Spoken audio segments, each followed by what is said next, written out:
Hello. What is up, everybody? Hey, Live for the first time in how long has it been since I've been live? A month or two, probably. I, yeah, it's been a month, a little bit over a month. and so far, we got two eyes on us, but one Dan in horror says, "Glad you tagged on Instagram. I didn't know I wasn't connected to you." Ah, Hey, it's okay, Dan. Everybody hates me. It's all right. but you know what though? YouTube does that type of stuff too, man. Because Yeah, yeah, yeah, I just had someone that commented to me and said, "Oh my God, I've been missing some of your streams because YouTube unsubbed me." And I'm just like, "Yeah, it happens. It yeah. really It's so annoying. isn't it though? Like you already have to Yeah, fight so many battles with YouTube, and then you got stuff like that happening. It's rough, yeah, man." yeah. I just like to play the Rodney Dangerfield. I get no respect thing. I mean, I'm like the most well-known unpopular YouTuber on the planet. I think everybody knows who I am, but you know, Jerry says, "What's up?" Well, we've got a couple of people in here. Like I say, I'll kick into my. I have a little bit of extra something to it. As everyone's seen, or I don't know if you guys have seen or not, I had a little bit of extra something to my name, Yes. but I don't have it set up where it will play that right now. So that I thought I did anyway. Okay, here, let's do this. All right, we'll be right back. All right.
All right. Yeah, forgive me, everybody. I'm technically estranged, but tonight, Night and I are doing. Where is it here? The iconic films of John Carpenter. We did Tarantino a couple months ago. Now John Carpenter. This, I mean, I love Tarantino, but this is probably going to be an even taller order for me because I don't know if at the age at the same age as I was, you was into him. Like from the time I was like 5 years old, I knew what Halloween was, and it was like my favorite. I mean, the neighbors were worried about me because I walked around acting like Michael Myers for real. I'd be standing on the other side of a bush, and people be walking down. This is for real too. Walking down the sidewalk, I'd be sitting on the side, and I kind of step out just a little bit and breathe. Really, Right. they came and talked to my mom and organized a little bit of a sit down. There you go. There you go. Yeah, Hey, it's funny because girl, when I was a kid and I was watching these movies, my mom didn't really worry too much. I don't, either it was just blissfully not worrying, or maybe she just had faith. I don't know. But I was watching all of this stuff as a kid. When we me went to too. Blockbuster, I always went right to the horror section, and it was a steady diet of Carpenter movies. Seriously. Well, my mom was cool with it. It was just the rest of the neighborhood. They just thought that I was weird because I was, at 6, 7, 5, 6, 7 years old, you just emulate what you see and what you think is cool. You know what I mean? And they Right. wasn't getting that. They were just, almost suffered a lynching, I think. Oh man. Jury's in the chat. Drake Kane here saying hello. Yo. What's up, man? How you doing? How are you and your girl? My son has fallen in love and thus giving up the YouTube thing. Uh-huh. Women, I tell ya. Oh, I know how it is. Yeah. Al says, "Welcome back, Gore. Thank you very much for my second or third hiatus. Here I am again." Drake, my since I remember that story. See, told you for real. All right. Uh, then just saying, with all the movies I've seen, I honestly can say that John Carpenter is my favorite filmmaker. So many great movies. To me, Right. especially from '76 with the Soul of Precinct 13, all the Yeah. way to at least '82 with the thing. Yeah, he had a really good run, man. To me, it's almost like he had like two good runs, because from Assault to The Thing, and then of course when he came out with like They Live and Big Trouble and Prince of Darkness and In the Mouth of Madness, it's like, he was just he really had a good run. I think so. Yeah. Yeah. Oh yeah. Even some of the ones in between that a lot of people don't know about, like Someone's Watching and Hmm. Elvis. I Elvis. I love that Elvis movie. I thought it was Yeah. pretty. Yeah. I And Kurt thought Kurt Russell. Russell did a great job. Yeah. Yeah. It's funny, and we just did Escape from New York the other day. Yeah, I've seen that.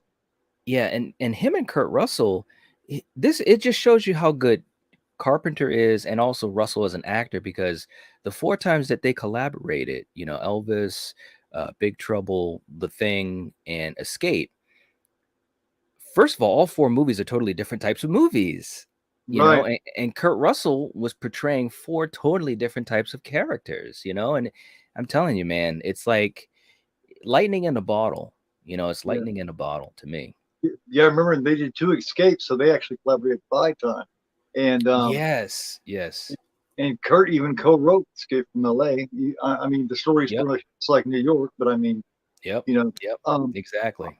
I love Escape from New York a lot better. But I Yeah, mean, there's certain things about L.A. that are entertaining. I mean, you can't ever hate anything Steve Buscemi. right. Yeah, I always kind of forget, not forget about LA, but it's kind of like it was cool, like, and there were some really cool things in it, but there were also some things in it that I was just like, I don't know about that. But Loki. but Yeah, in general, it was good to revisit, the character of Snake Plissken, yeah. and obviously seeing Carpenter do what he does. So That was just a pure fun project for those two. I don't think um, they probably thought that it would do well because by that time, Snake Plissken character became, it become so classic and so iconic. right. So Yeah. there was really no pressure on them. They Hmm. figured, hey, let's just stick with the formula that works. Let's have Right. fun. And Kurt doesn't get a chance to write much, so he gave him a chance to write. You know what I mean? There's actually been what my youngest son told me. There's actually been talks in the works for like one more of those, maybe Hmm. somehow. Yeah. And I was like, "What? You're kidding me?" Yeah, they were gonna. Yeah, it was for a while. They had been talking about it. It was going to be Escape from Earth, Yes. because there's nowhere else to go, So they were going to do Escape from Earth, and I know even for the longest time. I mean, I haven't really heard too much about it in the last few years, couple of years or whatever. But Carpenter and Kurt were both still kind of wanting to do it, but now more recently, it's been a lot of talk about having Kurt's son Wyatt, you know, um, Right. play Snake Plissken in like a remake or reboot or whatever of Escape from New York. Oh So, man. you know, I don't know. Yeah, that.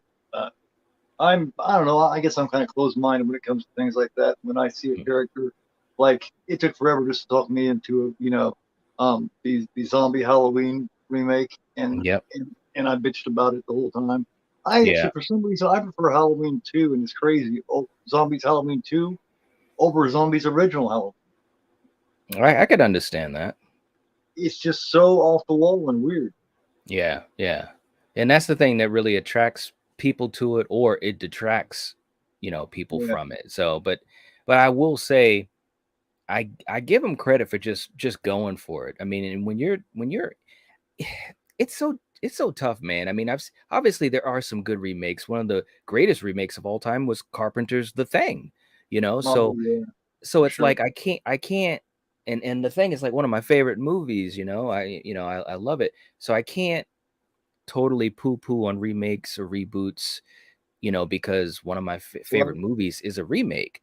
But there are some movies it's just really a big task to try to do, like when Zombie Right. did Halloween. It was like he was stuck between a rock and a hard place because you can't Yeah. just redo what John Carpenter did, but at the Right. same time, the story and the mythology of Michael Myers is so simple. It's like you don't have a lot of lane to move in to make it different. So what Yeah. does he do? He explains Michael's background, and this and that, and it was it was okay, but to me, it took away the mystery. It took away one of Michael's greatest gifts, you Yeah. know. And so it was a lose-lose situation for Rob Zombie, in my opinion.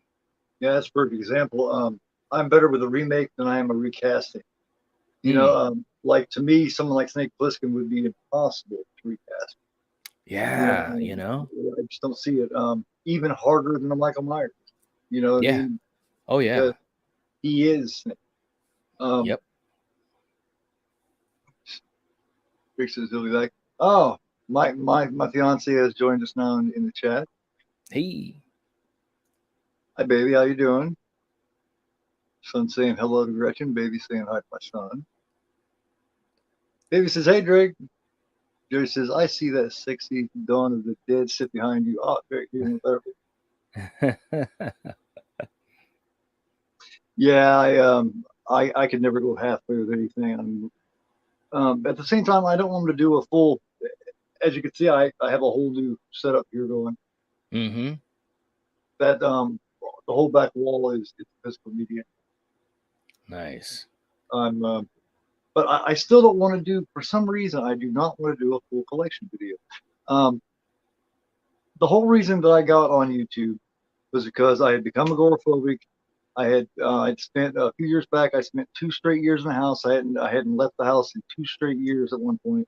I've been getting better over the last few years, and the one thing I wanted to do because you know as well as I do, and um, no matter how much people love you and how much they understand your film love, they're never going to want to talk about it quite as much as another film junkie like us, like here on Right. YouTube. So that's why I did it. You know what I mean? They Yep. love us, It's true. support us, they listen to us. But after Mm-hmm. so many times of hearing about the Terminator, the Predator, and all that kind of stuff, it's just like It's tell, tell, true.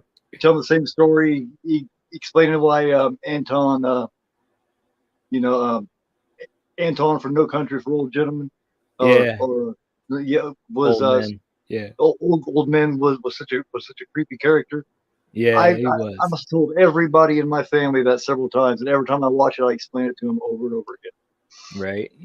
Yeah. because I don't scare easy, but that character would do it. Yeah, man, he was. I mean, Javier Bardem, he killed that role. He was so good, so understated. That coin toss scene alone, man, that Yeah. guy, in the store, he had Yeah. no idea. Well, at first, he had no idea how close to death he was. you know? And and he waited till he got creeped out to tell him. He was like, where do you live? And he was like, do you live here? He's like, yeah, I live right back here. It's like that made about as much sense to me as the original Terminator when Terminator comes and knocks on the door and she answers the door and he goes, Sarah Connor, and she goes, yes. Someone Right? comes someone comes to the door saying that, you go, no, she moved last week. Yeah, she's next door. She comes to the door, he's like, it's crazy. It is. Um, well, before we get into this, how's your brother doing? How's Coriander? I haven't talked to you guys in a long while. Doing good, man. I mean, it's been really busy lately, and with everyone's work schedule, it's been challenging, man. I mean, that's why, like, when you were, talking about, you know, having hiatuses and stuff like that, it's so understandable because to be able to do this, you have to put aside so much, and you Yeah, have to prep yourself, and obviously when you're on the live stream, you're taking the time to do it, and then after you're done the live stream, you might have to take down your setup or straighten up or whatever. So like I think a lot of people that don't do it or don't do what we do, they don't, because I know I didn't understand it until I started doing it. I had no clue the yeah, amount of commitment it took, but yeah, everyone's doing pretty good. Can't complain. Cool. Just trying to keep schedules, okay. And it's a challenge, man. It's a challenge. I Well, mean, you know as well as I do, like, when you're trying to do stuff and you and Drake and it's like everyone's got to kind of be on that same page, and that's tough, man. Because very, all of us are different people and we got, different things going on and different things that, either help us to keep doing things or is an obstacle. So, but I can't well, complain though. the live thing is really rough for me anyway, and Yeah. I get into a groove when I do it all the time, and then I take a month or two away, and I come back, and then I got to get through the nerves all over again because I am just not good socially. I'm Hmm. just good. To begin with, I start out, I'm awkward. I got to break through that, But I consider it a victory that I'm able to do it at all, really, because Yeah. a few years back there'd have been no way. Right. Yeah. I hear you. Well, well, we're here talking about the films of the iconic films of John Carpenter. Mm. Um, and we talked about how much of an influence, and I didn't know that you went all the way back to a little kid loving the horror movies too. Yeah. Yeah. I mean, pretty much, man. I mean, of course, it was a while back, but I think I was maybe as young as 6 or 7. When I started to really, you know, kind of get into it. Friday the 13th was the movie that really set me on the path. You know, What, and what and was the I and first I, Carpenter you seen? huh? What was the first Carpenter you seen? The first Carpenter movie I saw was Halloween, but I didn't finish watching it because I was so creeped out. I was creeped out by Michael. I was creeped out by the music, and I actually watched Halloween 2 all the way through. When I got up Mm-hmm. enough courage. So of course, then I went back to Halloween, and I mean, especially those two is such a great double feature. And even though Carpenter doesn't direct Halloween 2, his fingerprints are all over it. Um, It but carries a lot of that vibe, especially through the first half, especially through the first few minutes when he's walking around, the alley and everything. And he's going to yeah, like the old folks' house, and then he goes into that girl's mhm. house and kills her. It feels just like the same movie to me. It does, man. It's so seamless, and I can remember, back in the day, when we didn't have, the internet and all these movies at our fingertips, you know, TV would play a lot of these classics, and they, have Mhm. marathons and stuff like that. And as a kid, I used to love it. Every Halloween, they would play Halloween and Halloween 2 and stuff Yeah. like that. So yeah, I've been a Carpenter fan since I was a little kid, man. And even Yeah. that music, like with that first movie, just the music alone creeped me out, man. And that told that kind that gave me an idea how strong of influence that he had as a filmmaker, because obviously he's directing the movie, but he also just did that iconic theme. Just listening Mhm. to it, it used to just creep me out. And it's still one of my favorite, film scores. It's Oh, iconic. yeah. Halloween was the first one I seen too, and then I fell in love with it. I didn't see it at the theater, of course, but that very next year, because that was when in my town, my hometown, HBO was still new. At that point, Yeah. HBO still shut off at midnight. It had this thing where it go up to midnight, and then it would have this little thing it played where a kid brushed his teeth, and he would change it in his pajamas, his little animated thing, and then he'd hop in there, and then he'd start snoring and show the moon, and it'd tell you that HBO is shutting down for the night. Yeah. Well, that's what I seen Halloween, and I fell in love with it immediately. I don't know if I was scared or not. All I knew is I, not only the neighbors were worried, but my grandmother got worried because I was drawing pictures of Bob being stabbed to the door. Gotta stop letting him watch that stuff. My mom was like, "Oh, Right. mom, he's fine." And then the Right. next year, because the first time I ever went to the theater and seen a movie was Friday 13th in 1980. Before that, I hadn't. So right around that same time, The Fall came on HBO, like that next year after, and then I Yeah. seen that, and then I see Escape from New York. As a matter of fact, I probably didn't see Assault on Precinct 13 until I was like 25 years old. Yeah, same thing here, man. I kind of just had missed the boat with it, and Yeah. it was kind of one of those movies that it just wasn't really talked about as much, as Halloween and The Thing and The Fog and Big Trouble and Escape and stuff like that.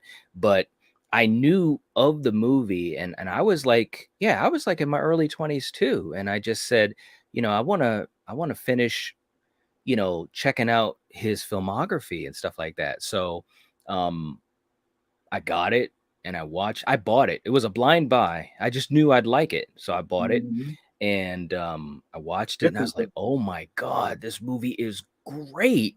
It really is. Yeah, but a little different. And I mean, you see the signature right away. Like I remember Yes. the drums start kicking in there, and as soon Yep. as that music kicked in, I said, "Yep, this is definitely John Carpenter." I know. It's like I said, the one thing I really I, I mean, I like so many things about him, but his filmography is so diverse, right? I mean, because Oh you've yeah, you've got the classic horror films, but you got something like Assault, you got something like Big Trouble, which is like an action comedy, with a little bit of fantasy in it too. And then you got things like Elvis, you got things like Starman, you got things Starman like is one of my favorites. Actually, I yeah, love Starman. Starman is badass. It yeah, Of course, I'm a sucker for a good. I mean, I don't like chick flicks or rom com type things all that much, but if you mm-hmm, get a good heartfelt movie, I'm a mm-hmm, sucker for it all day. yeah, yeah, But and it of has course, to be good. It and, can't be sappy, you know what I mean? But if it's right. good and made right, I love it. And I think Starman's made right. And of Um, course, you don't lose. You can't lose with Jeff Bridges. that's when he showed how well he could act in life. That's when he Yeah, came. That's the first time he.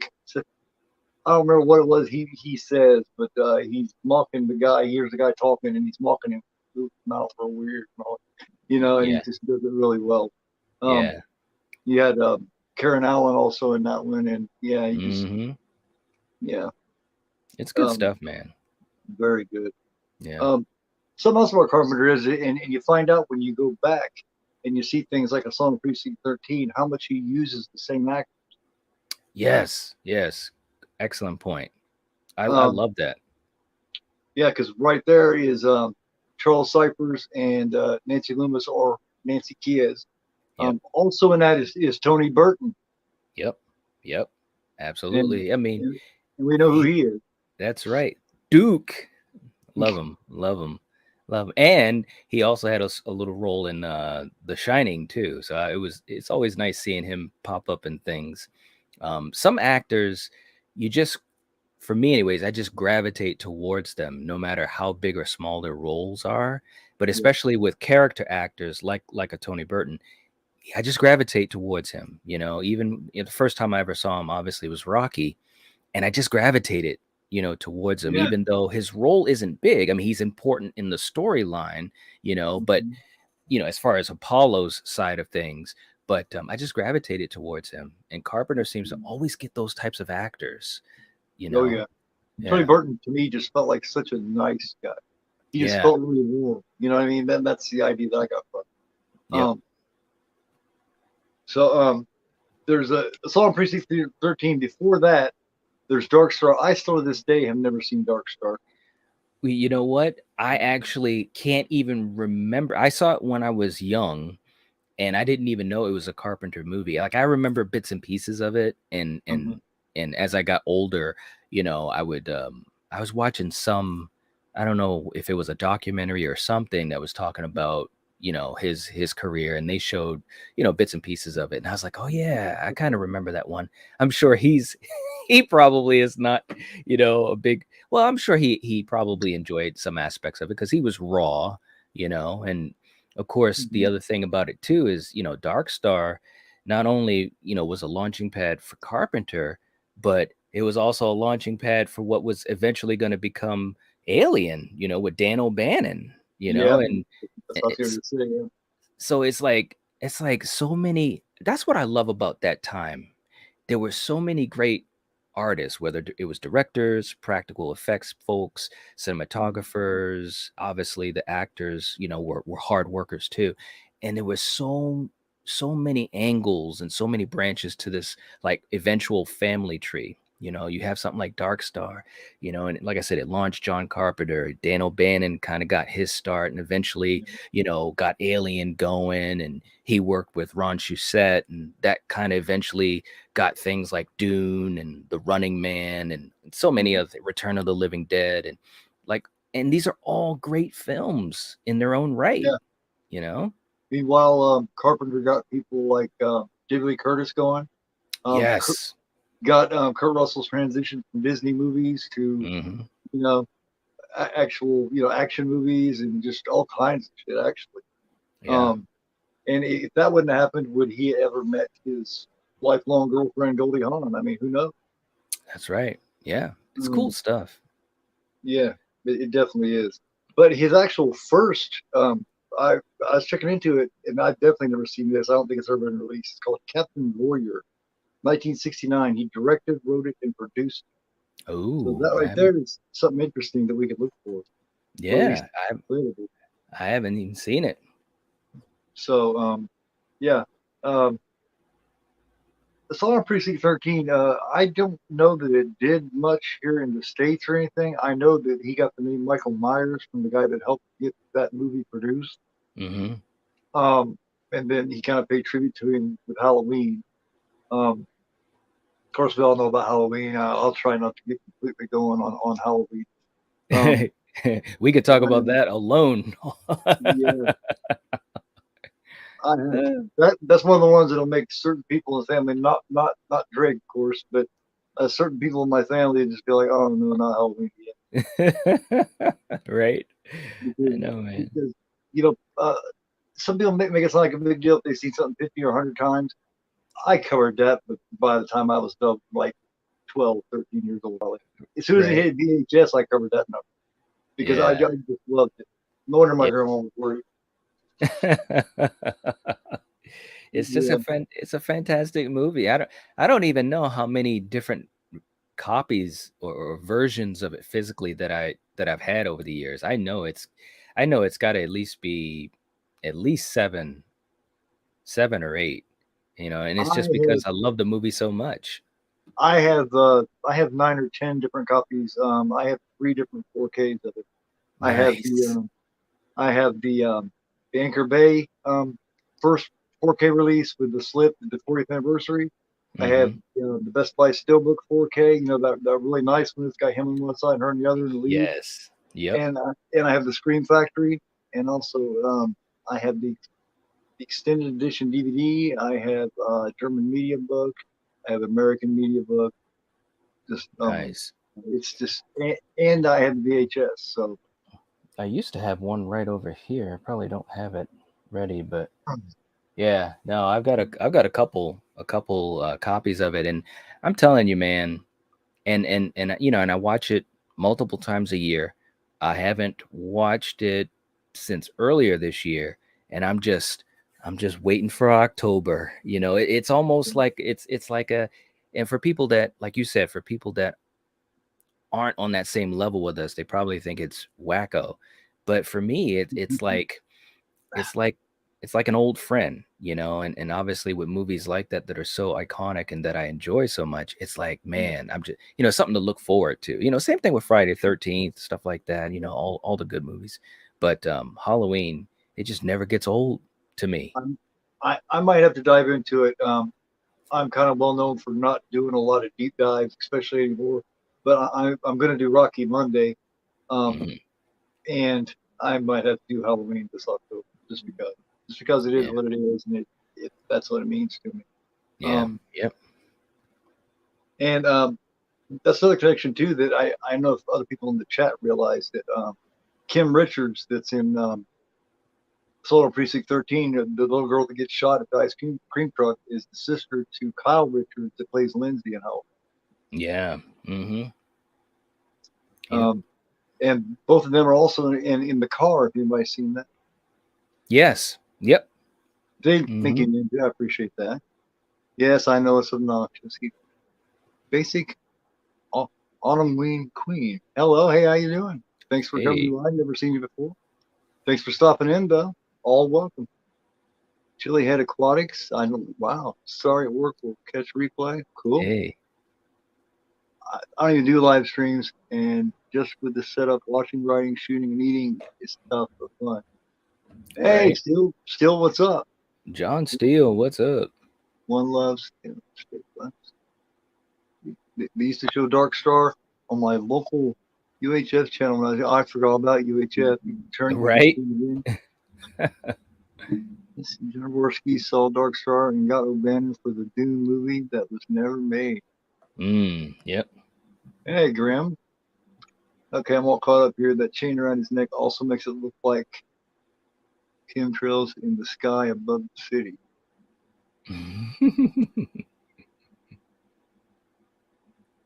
What?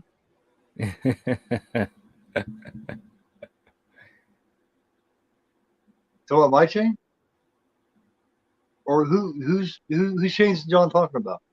I don't know. I don't know. Oh, he's meant for something else. Okay. Oh, I okay. was lost, man. And it just says, gotta bail. I'll have a great stream. Cool. Have a good one, man. I'll catch the Yeah, replay. man. But Prince of Darkness and In the Mouth of Madness are my top tier. Both Mm. good. Both good. Yep.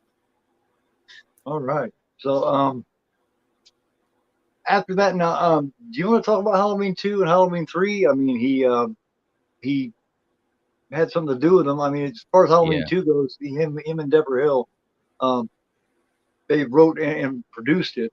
Mm. Um, that is one point that I did want to talk about. Is Yeah. I think he lost some steam, except for with the thing. I think he lost a little bit of the steam when him and Deborah Hill weren't writing together.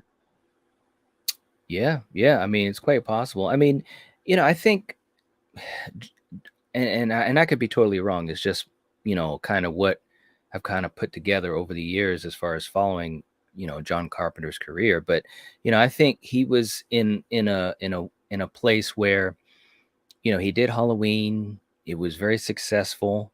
Obviously being, a small independent filmmaker, it wasn't like, he was reining in the money, so to speak. Because, this was kind of his big break. And then, when he went to go and do The Fog, that was kind of, you know, it, personally, I love The Fog, but, I don't think, Oh, and, so, and and I know it didn't have that same level of success as Halloween. And I remember seeing interviews with him talking about how, that yeah, kind of got to him. And then of course they said, "Hey, well, we're going to do Halloween 2." And he never thought of that story to continue. Halloween was a yeah, closed contained movie. So they kind of, roped him into to doing it, so to speak. And he talked a lot about this, how, when he was writing it, he was, writing, and he six had a pack. six pack of beer, and, oh, okay, Michael and Laurie are brother and sister. Okay, let's do that. Da, da, da, da, da, and, it kind of is what it is. Personally speaking, I still love Halloween too.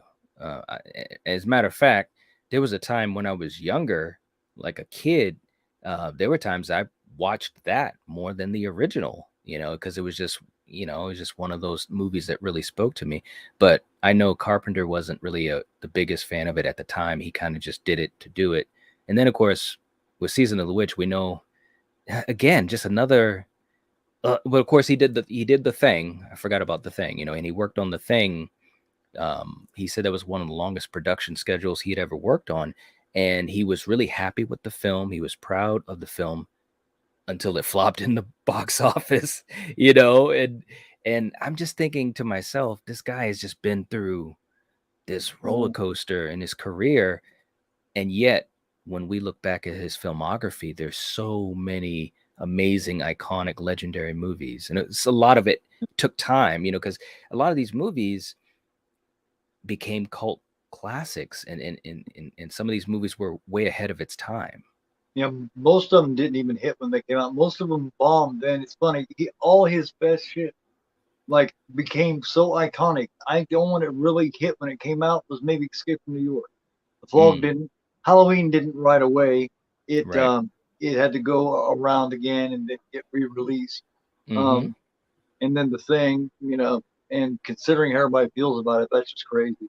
I told the Yep. story about how I seen the Thing at the theater, where I Mm, snuck in. It was at the same theater as Rocky 3, and I'd seen Rocky 3 several times. Well, they just knew me during that summer.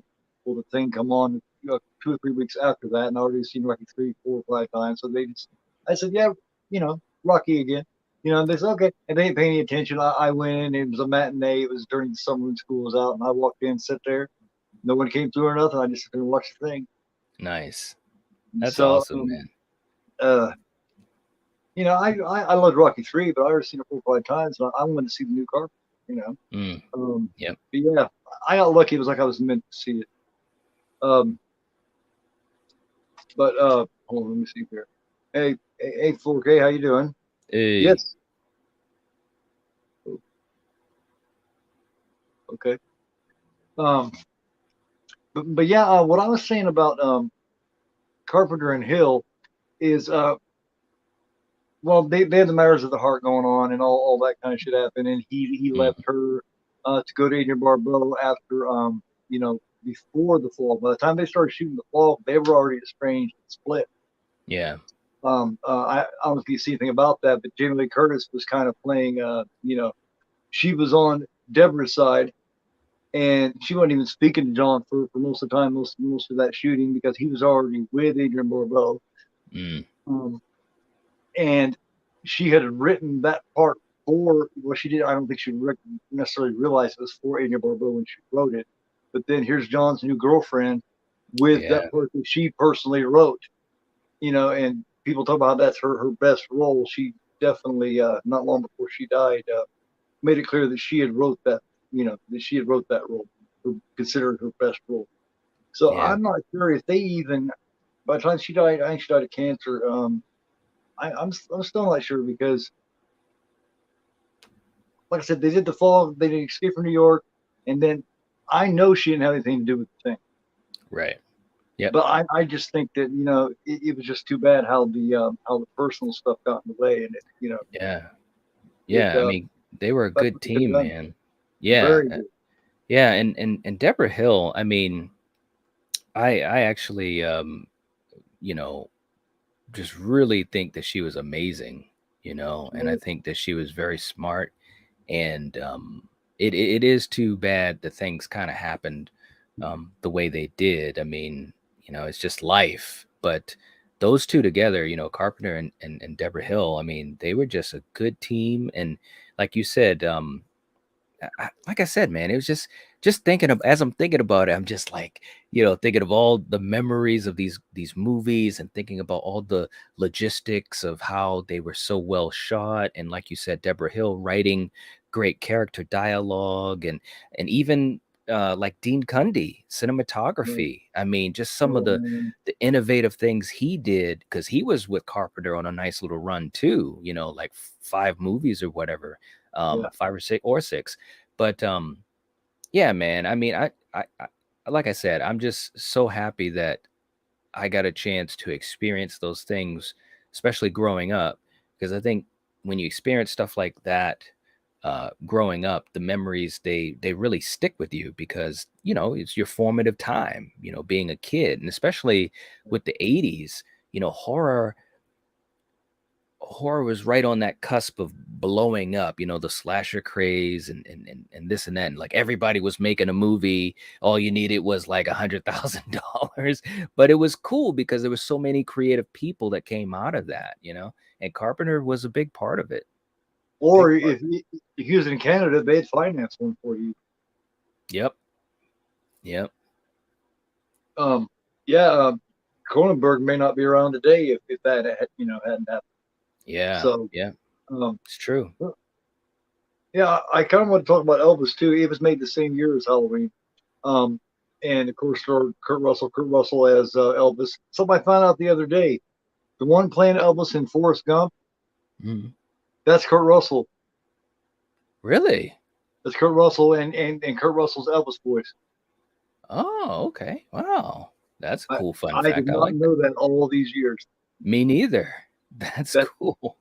that's Kurt doing that voice. That's why it's blurred like that, and you can see it. Yeah. Yeah. Nice.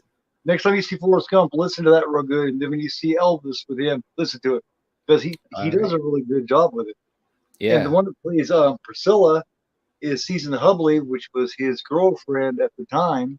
Hmm. Um, yeah, I'm not sure if they ever got married, but she's also briefly in Escape from New York with it. Yeah. Yep. And then the next year, she made a movie called Vice Squad, which I don't know how many people have seen Vice Squad with Ramrod. No, I didn't see that. Watch, watch Vice Squad. It came out in like '83, and it's got Wings Hauser playing this killer pimp, and Nice.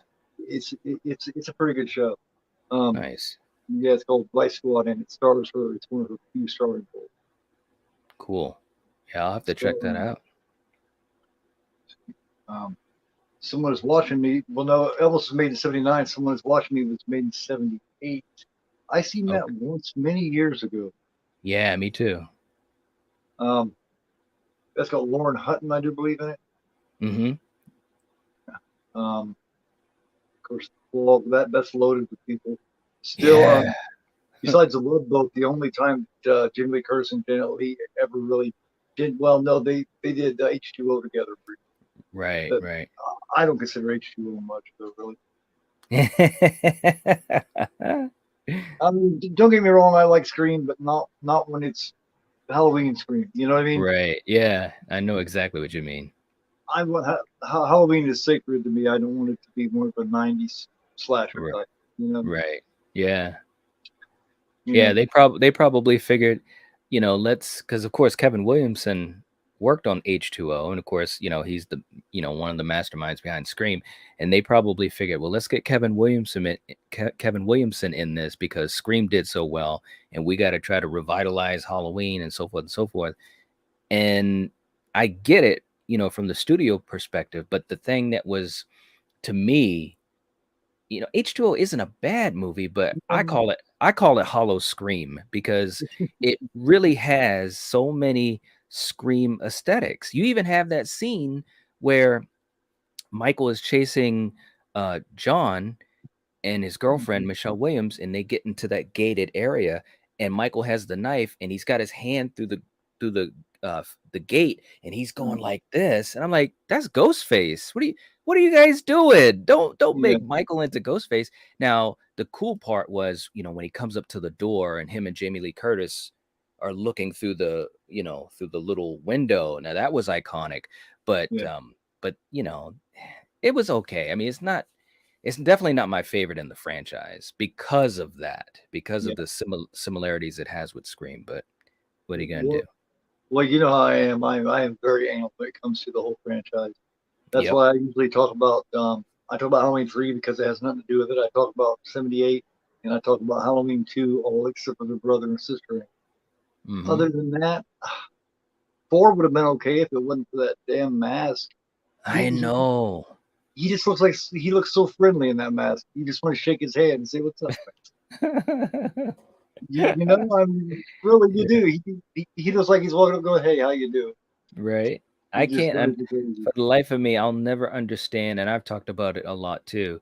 I'll never understand why they couldn't just get a damn Shatner mask and just try to, get it Make done him, up like they did in 78. It's like it'd have been one thing if the original 78 mask was something that was like, created and it was kind of something that wasn't familiar. yeah, Like I could almost understand it, but it was a William Shatner mask. It's like, right? does it get any easier than that? And that's the one thing about the new movies that I always give them credit for is like they actually got the mask right, and Yeah, it's like yeah, four would have been great with that if they had the right mask.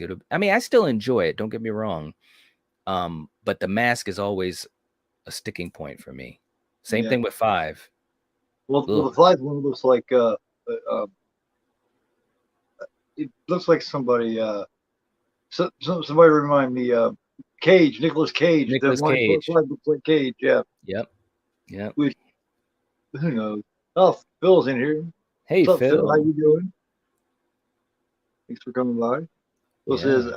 I like Val Kilmer as Elvis in True Romance as Christian Slater's Conscience. Yeah, yeah. Nice. That's Val Kilmer that plays that, huh? I didn't even know that. I didn't either. Hmm. Hmm. Um, I do want to talk about a couple of the ones that aren't talked about as much. I'm going to talk about Christine Okay. and definitely Starman. Christine, of course, you got the book written by Stephen King, and then you got John Carpenter directing, and John Carpenter music. Hmm. Um, um, I seen that movie at the theater also, and loved it right away. I immediately went through a bunch of Hot Wheels and Matchbox cars, smashing them up, and then acting like they were fixing themselves. I Yeah. stick them with the humor and everything else, yeah, because I just had that crazy imagination. I fell in love with it right away. Um, Mm, and the job that Keith Gordon does in it, of course, yeah. the first thing I ever seen him in was Dress to Kill, and then Jaws. Yes. Two. Um, yeah, Yeah. um, but yeah, he does a fantastic job in it. I think without him, it doesn't do doesn't do nearly as much. I agree. I agree. Um, I haven't read the book though. I don't know if you've read the book. No, I actually never read the book. It's funny too because I actually have the book. Um, and I just never, well, I mean, I skimmed through it because obviously I'd seen the movie, and then that Really? made me think about getting the book. And this was years and years and years ago, but I never really read it. I skimmed through it and saw some of the similarities and stuff, but I just never took the time to read it. It's kind of funny because I like Stephen King, and I like Mhm. his books. I've read a lot of his books, but that was one book I never really got into. I don't know, maybe if I was afraid that it would alter my enjoyment of the movie, because Yeah. you know how it is. You got some people that are huge, fans of the book, The Shining, and then you got the fans of the movie with Kubrick, and sometimes they don't meet eye to eye. So that might have been part of the reason why I never really read Christine. But I love the movie though. Iconic. Scared the Oh, it crap out was. of me as a kid, man. Just the thought of the movie. It's funny because that's the other thing that was cool too back then. You could have a quote unquote simple story for a horror movie. And back then, because everything wasn't so mass marketed with the internet like today, but back then, like there was the fear of the unknown, Mhm.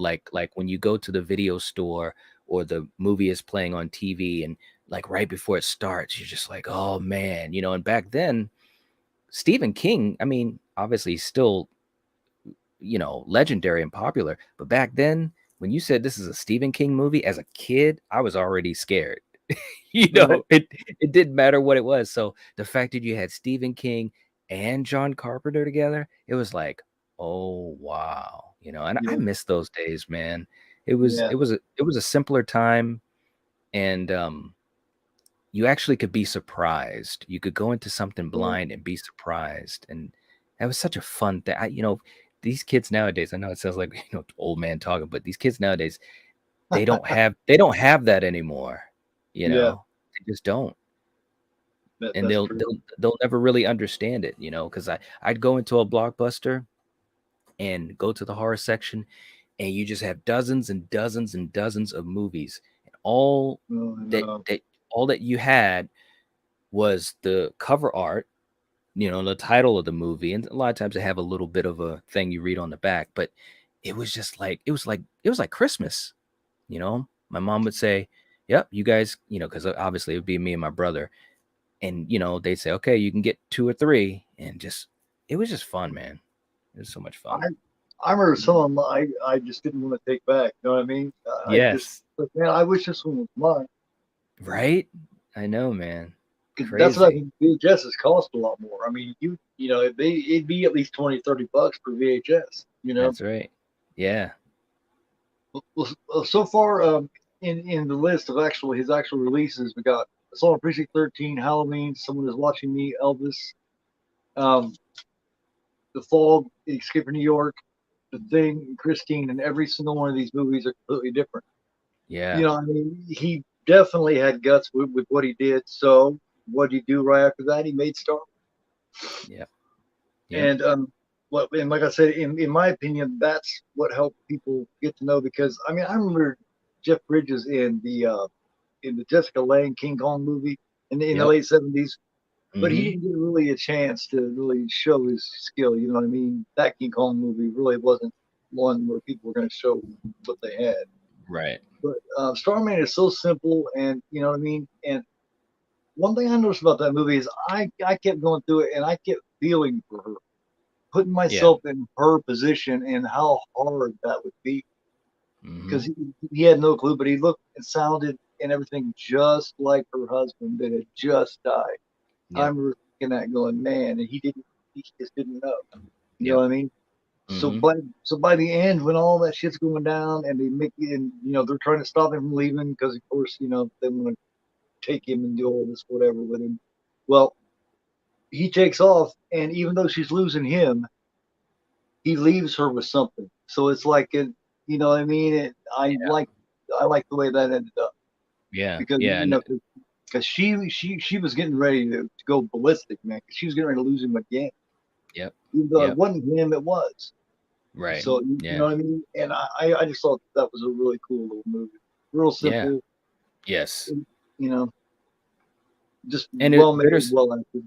Yeah, and bittersweet, and like you said, a simple movie. And so many of these movies, they're very lean. Carpenter, a lot of his well, pretty much all of his movies, that I can think of, they're just lean, and I think it's Yeah. always to the advantage of what he does and also what his actors do with the material. Um, but yeah, Starman, I remember watching that as a little kid. My parents watched that, and a part Yeah. of that was because, of Jeff Bridges. But yeah, I mean, that was a great one, I think, and if I remember correctly, I think that's one of Carpenter's favorites, you know. Yeah. Well, oh Yeah. yeah, yeah. It's just different, and I love how he goes different. Now, I'm gonna back up because I do have to talk about the Fog and Skip New York and all them and things. I can't Mm-hmm. leave without doing that. The Fog, I think, I still hear people go through their collections here on YouTube, and I still hear people say, put down the Fog, and I just don't get it. That is the one. Jimmy Curtis herself says that she doesn't think the Fog's a very good movie. Mm-hmm. Mm-hmm. And I just don't get that. I think it's spooky. It's got a Yeah. really good vibe to it. It's Mm-hmm. got a great cast of characters. I mean, the music is second to none. You know what I Yeah, mean? I The agree. score to the Fog is just badass. Mm-hmm. As is Escape from New York, the Fog. The thing is too. The thing's not his music, but I think he Mm-hmm. he plays it on the. You know what I mean? I Yeah. can't remember that other guy made it, Marconi or whatever. Yeah. Hey, Oh, Coriander. speaking of, yeah, how you doing? Thanks for coming.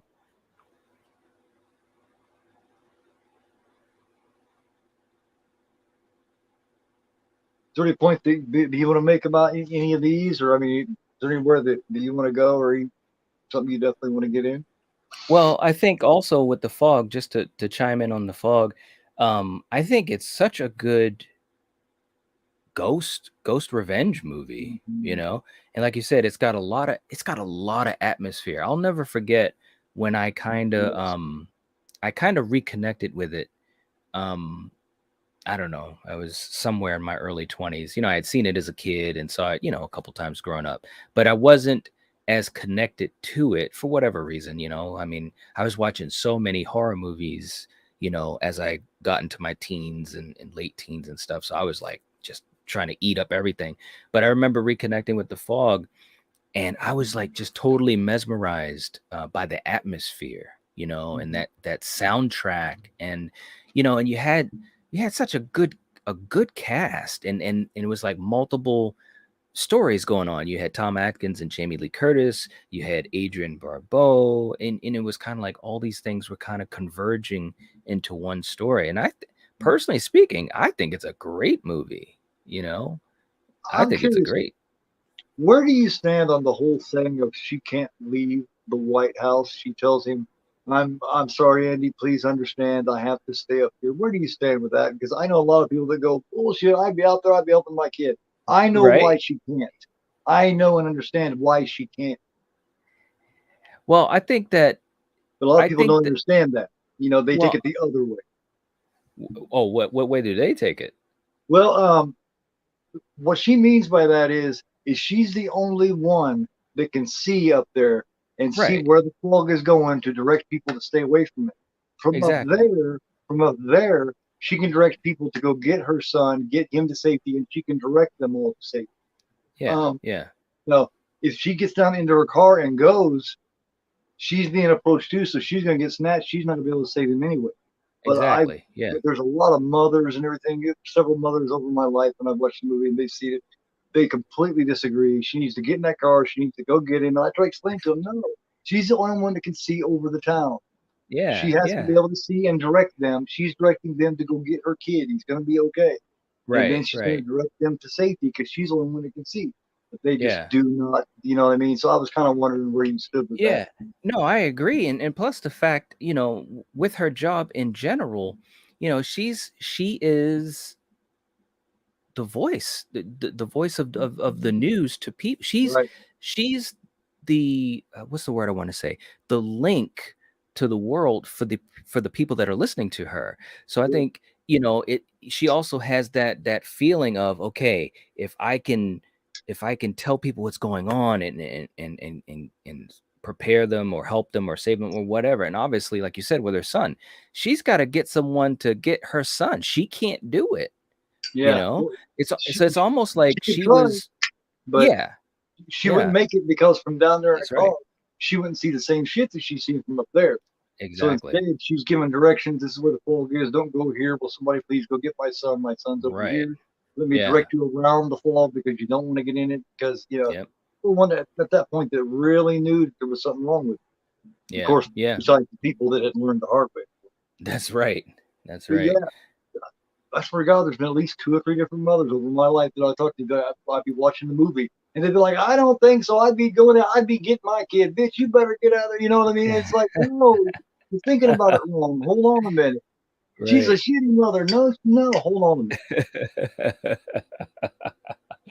Uh, yeah, man. No, I agree. I agree 100% with you, and again, that showed a lot to me. That showed a lot about her character as well, because in theory, as the fog is heading towards her, I'm she didn't say it, but the way I read it was she was thinking, I might die doing this, but Oh, yeah. but it's worth my sacrifice to save others and my kid, Yeah. So I mean, Especially, that's heroic. especially you know. where she's giving directions over here, and then all of a sudden she sees this part come down the hill, down the side right here, and that's when she really realizes, oh hell, I wouldn't have made Hmm. it out of here anyway. That's right. So you know what I mean. So now I came and direct them. Now I've got to protect myself. That That's right. those scenes are so cool, and I think that has the baddest ass ending of any. I don't know, between that and Halloween when he looks over and he's gone. Um, Yeah. when the music kicks in and the fog starts rolling underneath the door, and he's there Yes. by himself, waited till everybody left. He turns around, Yeah. and it kicks in It that was bad. great. Cool. Yeah. It's funny. Yeah. I've seen it 100 times, and my hair still stands up when I think about it. To me, that's Yeah. what it's all about. Yeah. Absolutely.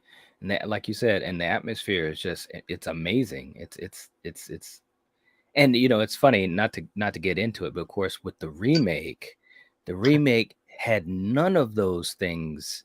It didn't have that type of atmosphere or the tension or the craft and all those types of things. They just ugh, it to me is it's one of my least favorite remakes of all time. That and Prom Night. Yeah. I'm telling you, man. But yeah, the fog is amazing. And like you were saying earlier, I know that like Jamie Lee wasn't big on it. And even Carpenter, because they did reshoots, Yeah. to kind of, add a little oomph to it and stuff like that, which, I get it. But I think it's great. It's one of my Well, favorites.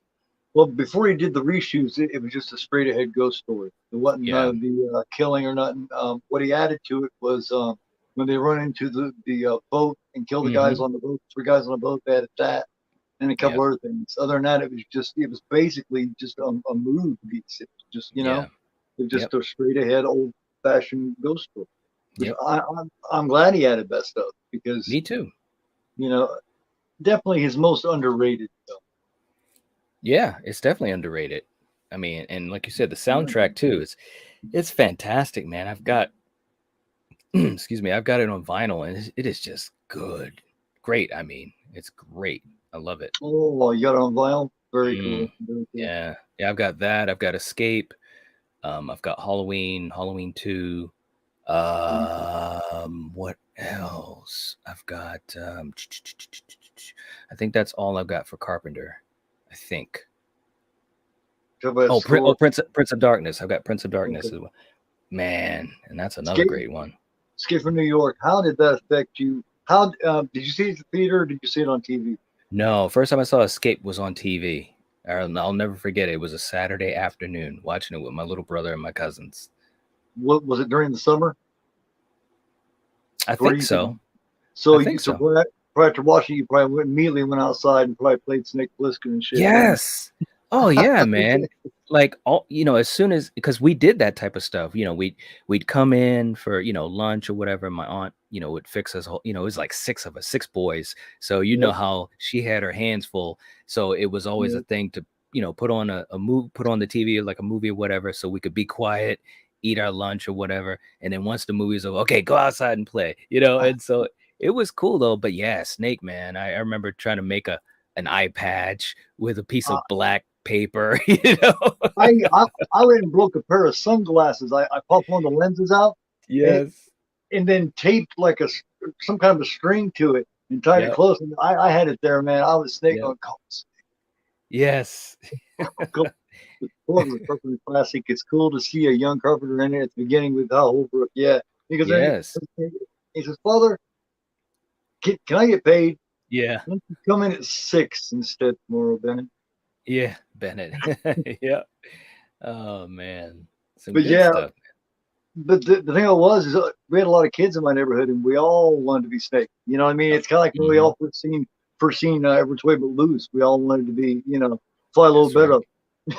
That's right. That's right. I mean, those were like that's the other thing too about back then. We actually played with other kids. We were outside using our imaginations and doing physical activity and stuff like that. So it was, such an alien thing nowadays, for Some of these kids. lasted forever. Yeah. Oh yeah, man. But Like, we'd be outside and it was always a question of, okay, who do we want to be? And it'd always be a group of us kids. People, they're gonna either be Snake or Rambo or Mad Max or Conan or it's like you just take your pick because there were so many of these characters that really touched us. It was fun, man. It was so much fun. yeah, yeah, it's very cool. You got Harry Dean Stanton in Escape from New York also. Um, Hmm. very good. He just died not too long ago. I believe, didn't he? Yeah, yeah. See, I know John Hurt from Alien died. Yep. Yep. And so did the one that played Ash. So Yep, I know a lot of them. and Yaphet Kotto too. Yeah, he was the last one to die, wasn't he? Man, Yeah. So she like did. Sigourney Weaver is well, Tom Tom Skerritt's Skerritt. still alive. Was he? Yeah. Okay. It's like holy crap, man. When you think of it, I didn't even really think of it like that. But when you started Yeah. naming them off, and also, oh my God, I cannot believe I can't think of her name, but Lambert, I think she's Yes. still alive. She's still alive. So, Yeah. but they're That's the dwindling little down. girl from the Birds. Yeah. Yeah, I but I told my son that here a few months back. We was watching it. No, we was watching Alien, and we had just watched The Birds a couple of days before because I got that 4K steelbook, and mhm. um and I was like, "Do you know who that is?" And he's like, "No." And I said, "That's the one. The birds we seen the other day. That's the little girl." And he was like, "Whoa!" So it's like, um, I did not know Isaac Hayes was a singer when he was a number one.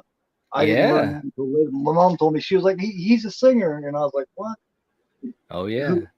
A number one, man?" I thought it was so fucking cool coming Yeah, it down the street was. with the chandeliers and shit hanging on the. Yeah, I know, man. He was badass, man. I'm telling you. That Um, movie was so good. It really was. Drake pointed out that he's got his own like a wrestler has entrance music. He's got his own entrance music. Like when they come around the corner there, when they're coming to where Brain's at that library or whatever. Yeah, yeah. Yeah, as soon as he comes around the corner, it's Yeah. like, and the second the cars go down off the hydraulics, the music shuts off. Yeah, yeah. Veronica Cartwright, that's who it is. Yeah, Dan just said it. Yeah. But yeah, She's still alive.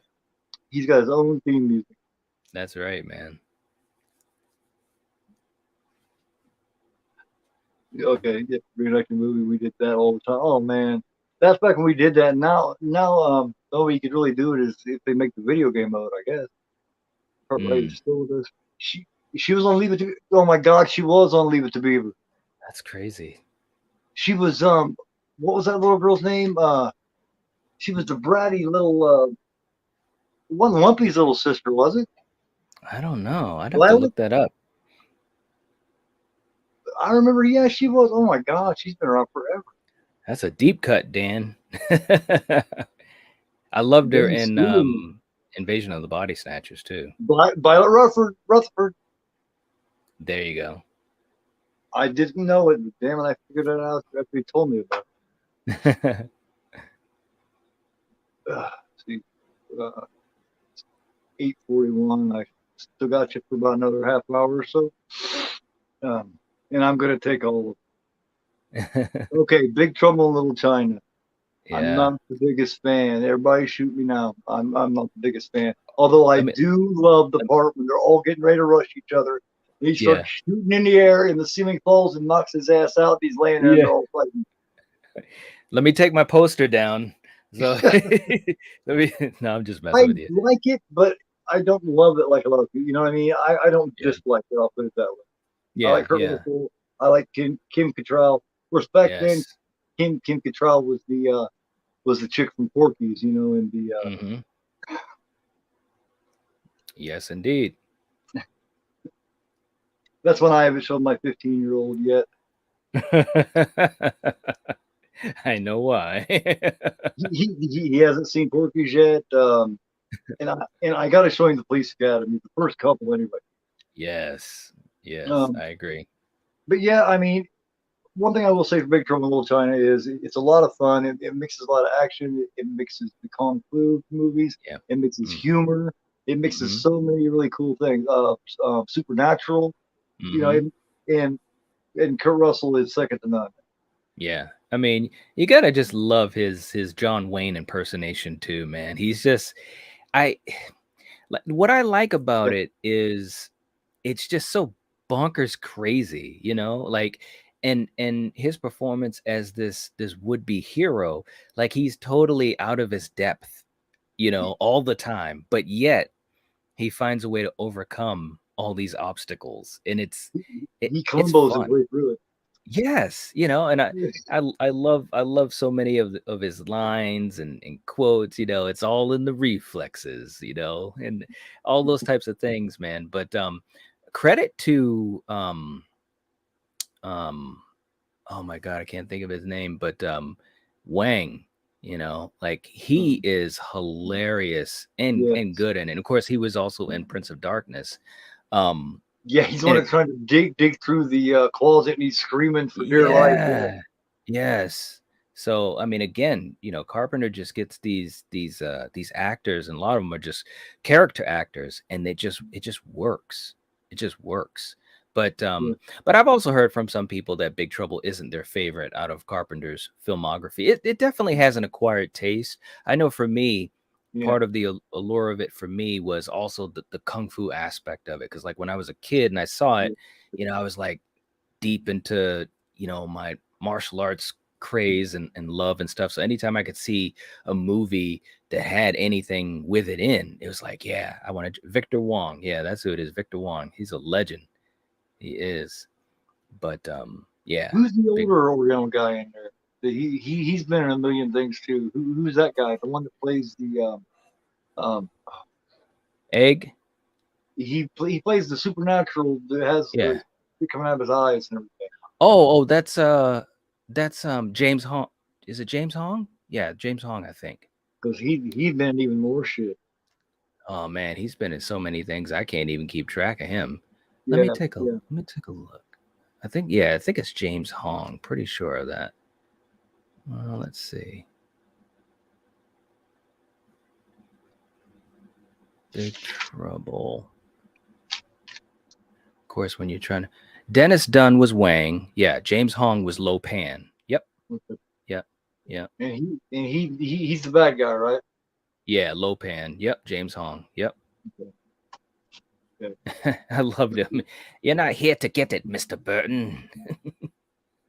Now, I seen him when I was younger. Believe it or not, when I was a kid, like a teenager or a younger teenager, I didn't like it, but when I got to being an adult, I liked it a little better. It's Yeah. really. Um, he also did some really just really off the wall stuff after that. Prince of Darkness, They Live, of course, with Keith Yeah. David and Roddy Piper. Mm, Or no, that's David Keith. Keith David's the redheaded guy. right. Um, Keith David, David Keith, Ryan Keith. Oh my God. Right. They Yeah, Live, you got man. That yeah, was crazy. I remember when that came out, and me and a couple of my buddies, we were like fixated on that movie. Number one, because obviously Roddy Piper was in it, and he was a huge star at that time wrestling, and I was a huge wrestling fan for so long as a kid through my adult years. But the concept of it too, and they were really, the way they marketed it was so cool, because just the whole idea of those glasses, yeah. and being able to see what was really in front of you, and it just, as a kid, it was like, it just Yeah. worked as a hook for the movie. But it's a deep movie too, you Yeah, I know. mean, if you put yourself in the place of Piper, Yeah. or and you put these things on, you see that's some scary shit, man. Yeah. That would be terrifying. Right. Your whole world is different than what you thought. Right. So I mean, so you've been breaking bread and sleeping with these people, your whole life, as far as you know, That's you right. know, and but it's like one of those things. But now that you know the difference, there's no going back. So now That's right. you weren't necessarily in danger before, but now you are. So That's it's right. like, Yeah, yeah, man. definitely, definitely.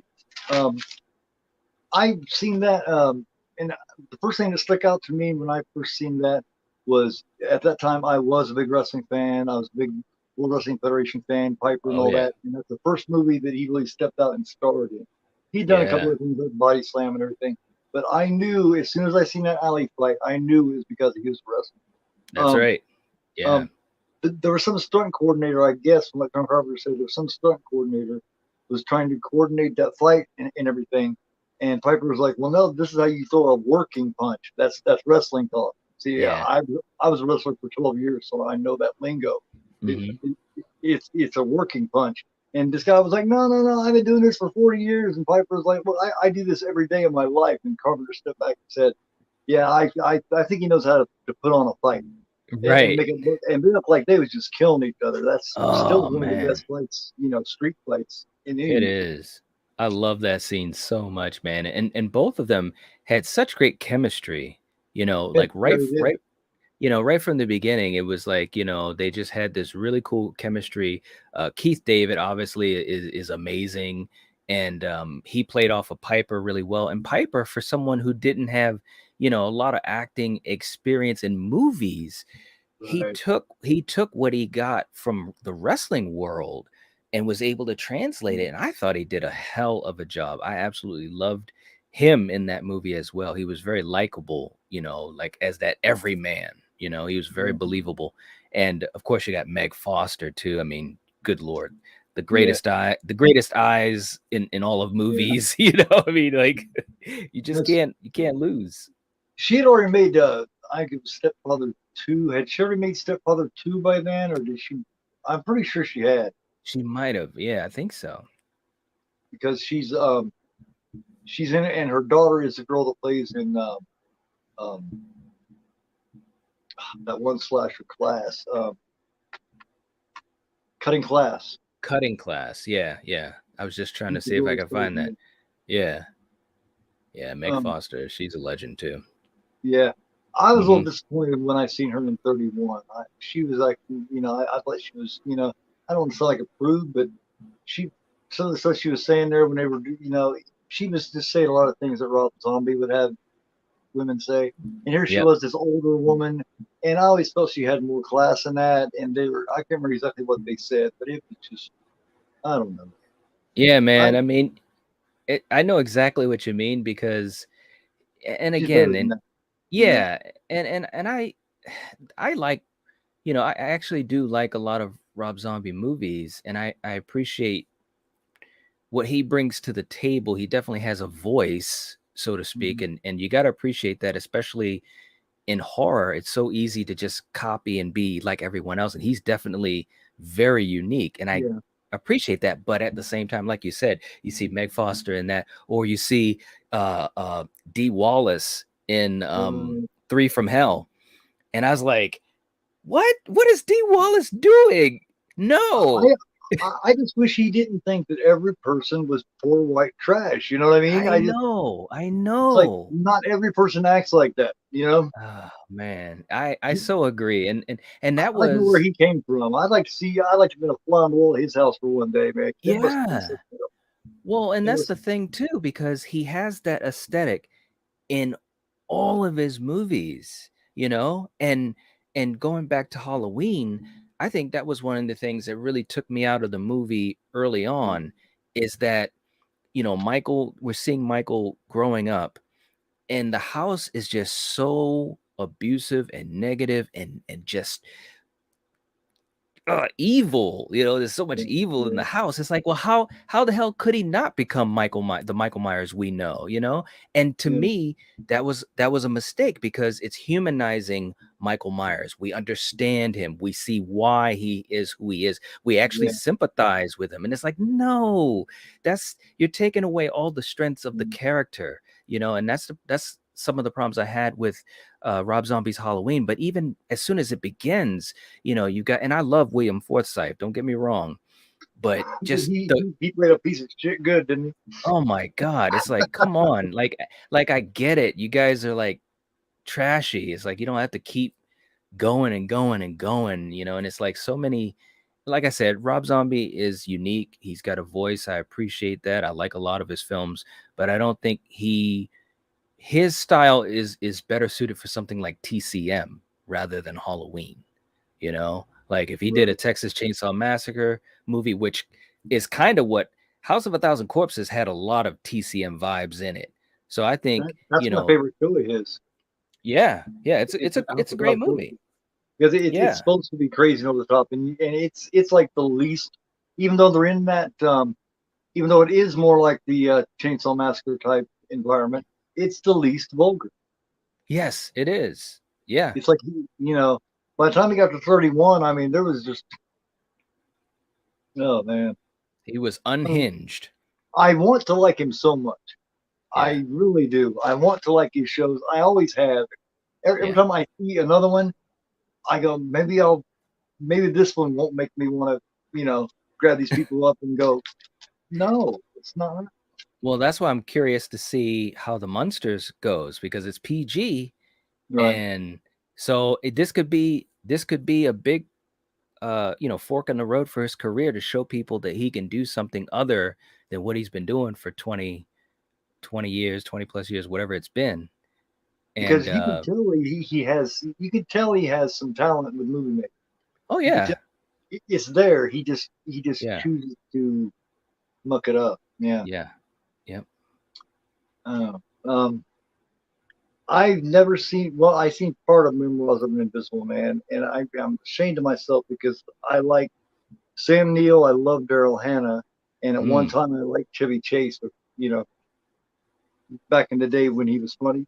yeah, yep, Um, so I'm not too sure about that. Um, Off Madness was really cool. Village of the Damned was the last. That was the last movie that Christopher Reeves made before he got crippled. yeah. I know, man. It's sad. I got um uh a DVD, a John Carpenter DVD set, whatever, and it had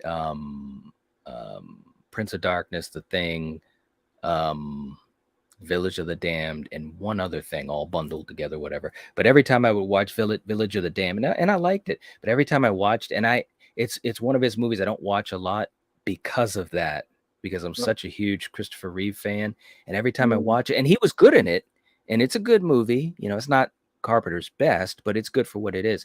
But every time I would watch it, and obviously as an adult, I would always think about Christopher Reeve, and that's why I just don't watch it as much.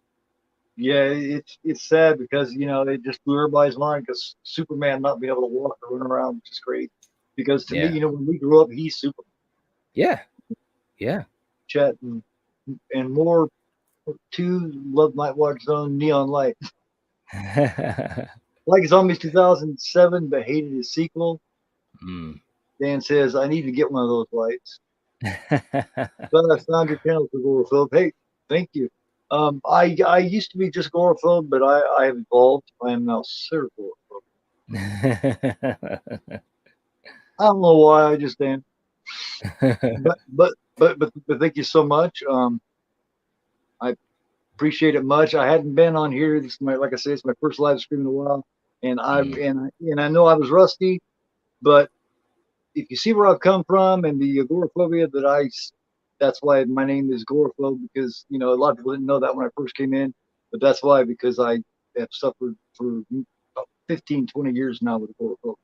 And it was one point, like I was saying earlier, where I couldn't leave the house for 2 straight years. I had to leave. I had to have my food brought to me. So that was part of the reason for getting on YouTube and finding people like yourself and being able to discuss film. It sucks being in the house and not when your family and everybody else is going out and they get life going on, and staying 4 walls all the time. Yeah. But it's cool because you can connect with other content creators, and we can have these type of conversations. Obviously, these folks in the chat, and some of these guys, because I know I posted it out, and like Richard, and obviously Dan, and a couple of other people, Autumn Ween and stuff like that. I mean, they love these types of discussions, and it's cool because they get it. Like we were saying in the beginning of this live stream, that's the thing, is that you get a chance to just talk with people that get it, Right. because Yeah. you may not have that opportunity in regular life. I know I don't. I mean, I can talk to my brother about it, of course, but like a lot of my friends, I can't get deep down and dirty in a discussion like we do, so Just the total deep down nerd conversation of that only we understand about it. Yeah. Like, you know what I mean? Your average person, like I remember my mom being like, yeah, when I was a teenager, and then I got to be a young man and my first love, and when I went to prom with, going, yeah, she liked movies too, but not like me. And then as the years went on, I keep finding myself, and the more nerdier I felt, the older I've gotten. Right. It's true. It's just,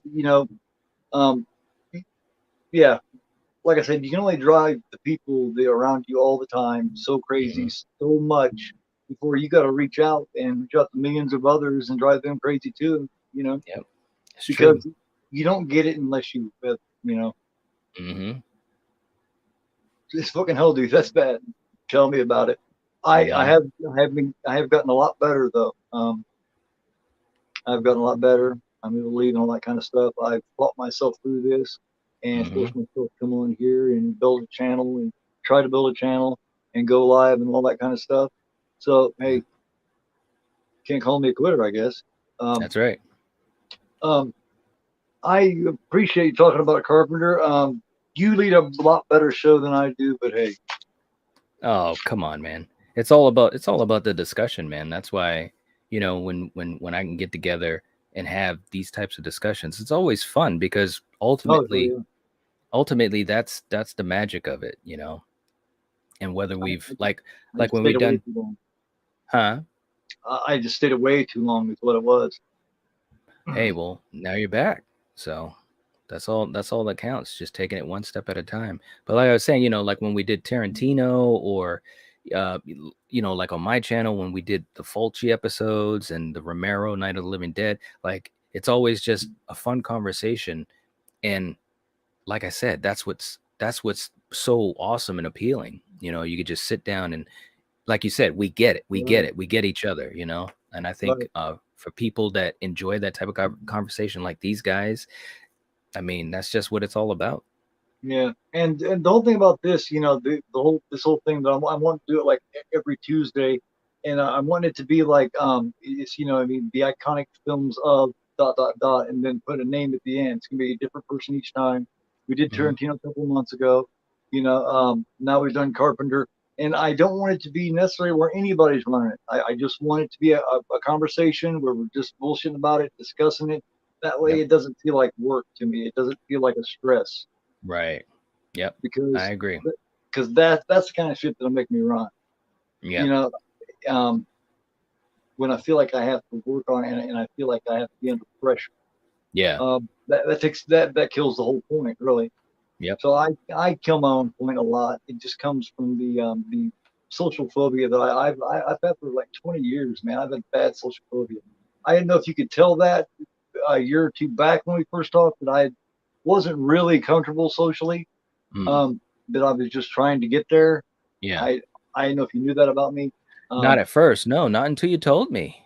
Really? When you had told me that, I was like, oh, okay. But I think that's because, and I could be totally wrong about it, but I think at least in this environment, or when we talk in Mhm. comments or on live streams or whatever, like you'd be in the live stream and all that, I think it was because of the love for movies that it kind of was a little bit of a Yes. shield, maybe, because Yeah. I didn't know it until you told me. Well, yeah. I mean, it's a comfort zone because it's something that I love and I have a lot of passion for. Right. But that's why I kind of I was doing deep dives and reviews for a while. That's Hmm. not so much for me. I can't unless I would be doing it with somebody, and you know what I mean. Hmm. Take it for I can't take the lead and do it. I did that for a while and I couldn't stand that. I was Yeah. not able to do it. Yeah. It Yeah. was just too much pressure, and it pisses me off because I really want to be able to do Yeah. Yeah. Well, I think it's a great idea, like you said, if you're doing, things like what we're doing tonight, what we did with Tarantino, and it's just you and obviously the live chat, or you and whoever else on with you, like I am tonight, and that. you just you just let it go. You're just talking about things that you enjoy. And I think that, like you said, you don't want to be under a lot of stress and pressure and stuff, because that's the stuff that always can affect anyone doing this. Right. I try my best to stay away from Yeah, those types of vibes, because if you let it get to you, it really can burn you out. And I it's crazy. It creeps up on you too. I Sometimes you don't even know it's happening till it happens. right. I live in my own head too much is what it is. I think too much instead of that. You know what I mean? And it's just something. It's a pattern that I got into years back when I was a little bit younger. And it's Yeah. just I've been trying to break out of it for a year now. And I Yeah. think I mean considering I think I've won some victories. Yeah. I've done pretty good. Absolutely. I just need to stop staying away so long and getting rusty and then having to come back and start all the way over again. Right. That's the problem. But Yep. I appreciate you doing this with me, man. I really do. Um, Stick around for a minute. And then I get off here. I'll talk to you a minute more. Cool. Okay. Thanks to everybody who coming and listen to us talk about John Carpenter. Next Yeah. Tuesday, I'll be in here with Jersey talking about De Palma, and then possibly the week after that, or sometime the week after that, next couple of weeks, me and Knight are gonna get back together to talk about Romero. I'm very excited about that one. Yes. Because Yes. we had a hell of a conversation about that several months ago on Night of the Hmm. Dead. Yeah, Yep. so that's gonna be really cool. Thanks, Absolutely. thank you very much, everybody, for coming, supporting me, supporting Nightwatch. Take it easy. See ya.